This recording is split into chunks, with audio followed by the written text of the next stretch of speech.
राधे राधे। महाराज जी आपके चरणों में कोटि कोटि प्रणाम। महाराज जी जब भी हम कीर्तन सत्संग और मंदिर या पाठ में होते हैं तभी हमारा मन दूसरी जगह पर क्यों भटकता है और बुरे नहीं, ख्याल ऐसा क्यों नहीं। आते हैं? उस समय आप एकाग्र होते हैं इसलिए जान पाते हैं, और समय आप मन के साथ विचरण करते हैं इसलिए जान नहीं पाते। जब आप भजन में होते, मंदिर में होते, पाठ में होते, तब आप मन से अलग होकर परमात्मा में लगना चाहते हैं, इसलिए आप पकड़ पाते हैं कि आपका मन चला गया। और जब आप भजन में नहीं होते तो मन के साथ होते, इसलिए पकड़े कौन? चोर के साथ चोर मिला हुआ है तो फिर पकड़े कैसे? पकड़े तो जब उससे अलग हटकर। तो जब आप भजन में होते हो और फिर भागता है तब आप पकड़ पाते हो। जब आप पाठ में होते हो या भगवत चिंतन में होते हो फिर मन भागता है तब आप पकड़ पाते हो। भागता तो हर समय है, लेकिन जिस समय आप भजन में नहीं होते उस समय आप उसके साथ होते हो। ये विषयी पुरुष, ये जो धर्म विरुद्ध आचरण करें, उनको पता थोड़ी है कि हमारा मन हमारे साथ धोखेबाजी कर रहा है। वो तो मन जैसा कर रहा है वैसा कर रहे हैं, बड़े मौज का अनुभव करते हैं कि जैसा हम मन में आता है वो खाते हैं, वो पीते हैं, वो करते हैं, यार हम परम स्वतंत्र हैं। वो मन के तदात्म में है। और जब आप भजन में लगते हो तब उस मन से कूड़ा करकट निकलता है, तो गंदी गंदी बातें वो बाहर निकलती हैं। आपको लगता है इस समय मन गंदी गंदी बातें क्यों सोचता है? सोचता नहीं। जैसे झाड़ू लगती है, अब यहाँ गंदगी नहीं दिखाई दे रही, लेकिन अभी हटाया जाए और सोहनी लगाया जाए तो कूड़ा निकलेगा, पोछा लगाया जाए तो गंदा हो जाएगा कपड़ा।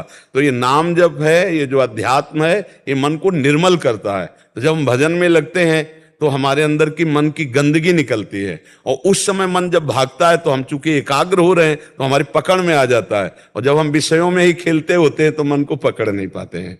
भजन करने से मन की गंदगी निकलती है। तो जब हम भजन में बैठेंगे तो आप देखना उस समय वो गंदी बातें जो है वो निकल रही, तो साधक न जानने के कारण परेशान हो जाता है। हम उसको बिल्कुल आधुनिक शब्दों में समझाया कि जैसे हमें कोई मैसेज डिलीट करना है, तुम्हारे सामने आएगा ना, सामने ही तो आता है ना, तभी तो हम उसको डिलीट करते हैं। ऐसे ही हमारे मन में ये बहुत पुरानी चिप है, बहुत जन्मों के भरे हुए हैं, काम क्रोध लोभ मोह मद मत्सर। तो हो सकता है कि 1 करोड़ बार वही काम की वृत्ति की मैसेज आवे। एक डिलीट किया फिर वही काम, फिर वही डिलीट करो, फिर वही काम। तो 10वें वर्ष भजन करने पर वही बार बार वृत्ति, वही बार बार वृत्ति आती। साधक समझ नहीं पाता कि बार बार वही वृत्ति क्यों आती। वो वृत्ति नहीं है, 10,000 हजार बार हमारे द्वारा वही क्रियाएं हुई हैं अनेक जन्मों में, वो सब भरा हुआ है मन में संस्कार। धीरे धीरे धीरे धीरे जब भजन करते करते शांत, जहां निर्मल मन हुआ तहां भगवान का साक्षात्कार हो जाता है। अभी तो बहुत कूड़ा करकट भरा हुआ है, बहुत भरा हुआ है, काम के, क्रोध के, लोभ के, मोह के, मद के, मत्सर के, न जाने कितने हमारी स्फुरणाएं, वासनाएं हैं, वो भजन के द्वारा धीरे धीरे शांत होती है, नष्ट होती है। तो उपासक विचलित ना हो, उस समय धैर्य पूर्वक लगा रहे कि अब ये नष्ट हो रहे हैं। और नाम जप में मन लगे न लगे तुम चिंता न करो। जैसे अग्नि को भाव से छुओ या गुस्सा हो के छुओ या कोई दूसरा छुआ दे या भूल से छू जाए, वो जला देगी, क्योंकि उसमें दाहिका शक्ति है। ऐसे ही भगवान के नाम में तारण शक्ति है, आनंद शक्ति है।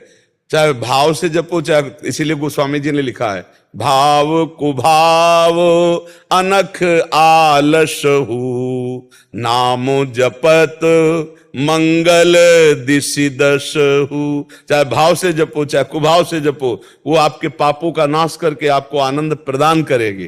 पर हमें बहुत काल तक, सातु दीर्घ काल निरंतर सत्कार सेवितो दृढ़ भूमि, हम दीर्घ काल तक सम्मान पूर्वक निरंतर नाम जपने का अभ्यास करें तो बहुत जल्दी आनंद की प्राप्ति हो जाए। मन जब तक इसमें गंदगी रहती तब तक चंचल रहता है, और जहां मन की ये वासनाएं हटी तो मन निर्मल और शांत हो जाता है। निर्मल और शांत मन ही भगवत साक्षात्कार करता है। निर्मल और शांत मन ही आनंद प्रकट करता है। अशांत और चंचल मन हमारे हृदय में दुख, चिंता, शोक, भय ये प्रकट करता है। इसलिए हमें धैर्यपूर्वक नाम जपना चाहिए। मन की भागा दौड़ मिट जाएगी। आप खूब जपिए, आप उसमें परेशान मत होइए। बिना आपके दस्तखत किए मन कुछ कर नहीं सकता, वो तभी करता है जब आप उससे मिल जाते हैं। आप मत मिलिए, वो गलत सलाह दे रहा, आप मत मिलिए, अपने आप वो स्फुरणा आएगी, शांत हो जाएगी, आपका बिगाड़ नहीं पाए। मन कह रहा है इनकी जेब से 100 रुपया निकालो, हम कहें नहीं, क्या कर पाएगा वो, हमारे बिना हो जाए। जब तक हम स्वीकृति नहीं देंगे तब तक शरीर कोई हलचल नहीं पैदा करेगा। बस इतना ही संभालना है। पर हम लोग मन को इतना प्यार करते हैं कि वो कहता है ऐसा, तो हम वैसे ही करने लगते हैं। ये जितनी जेल भरी है ना, ये सब मन की सलाह में ही भरी है। मन ने अनुमति दे दी और हम उसके सहयोग में हो गए, हमारी दुर्गति हो गई। और वही मन फिर जलाता है कि यार बहुत गलत हो गया। अगर न ये बात मानता तो आज जेल में ना होता, फिर वो रोता है। तो हमें लगता है पहले से सत्संग के द्वारा, शास्त्र स्वाध्याय के द्वारा हम अपने मन को कंट्रोल करना सीखें। अगर मन कंट्रोल हो गया तो सब बात बन गई। जितना दुख है इसी मन के द्वारा दिया हुआ है, जितनी गंदी बात है इसी मन के द्वारा फेंकी हुई है। हम इसी को सुधार लें। मन निर्मल, वैसे गांव की भाषा में कहते हैं मन चंगा तो कटौती में गंगा, नहीं कहते। अगर तुम्हारा मन पवित्र है तो कहीं जाने की जरूरत नहीं है, और मन अपवित्र है तो कहीं चले जाओ, वो सब जगह अपवित्रता ही फेंकेगा। इसलिए मन को पवित्र करने के लिए हम बार बार, इसलिए हमारे हर उत्तर में नाम जप जरूर होगा। आप नाम जप कीजिए, नाम जप कीजिए, क्योंकि नाम ही सर्व पापों का नाश करके आपको पवित्र करेगा। ये कलिकाल है, यहां दूसरा साधन नहीं होने वाला। होम, ध्यान, यज्ञ ये सब अब नहीं होने वाला।